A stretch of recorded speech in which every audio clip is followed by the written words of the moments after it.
اللہ تبارک و تعالی نے قرآن مجید میں ارشاد فرمایا وَمَن يَقْتَرِفْ حَسَنَةً نَزِدْ لَهُ فِيهَا حُسْنًا، اور جو شخص نیکی کمائے گا ہم اس کے لیے اس میں اخروی ثواب اور بڑھا دیں گے۔ اس آیت کریمہ میں اللہ تبارک و تعالی نے نیکی کا ذکر کیا ہے کہ جو شخص نیکی کمائے گا اللہ تبارک و تعالی آخرت میں اس کا ثواب مزید بڑھا کر عطا فرمائے گا۔ وہ کون سی نیکی ہے؟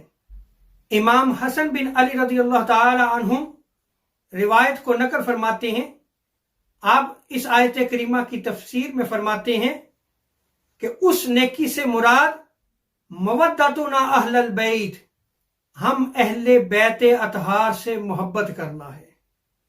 وہ جو نیکی اللہ تبارک و تعالی نے بیان فرمائی ہے کہ اس کا ثواب اللہ تبارک و تعالی آخرت میں مزید بڑھا کر عطا فرمائے گا، وہ ہم اہل بیت اطہار کی محبت ہے۔ اسی طرح حضرت عبداللہ ابن عباس رضی اللہ تعالی عنہما اس آیت کریمہ کی تفسیر میں بیان فرماتے ہیں کہ جو اللہ تبارک و تعالی نے ارشاد فرمایا ہے کہ جو شخص نیکی کمائے گا ہم اس کے لیے اس میں اخروی ثواب اور بڑھا دیں گے۔ قال المودۃ لآل محمد، اس نیکی سے مراد آل محمد کی محبت ہے۔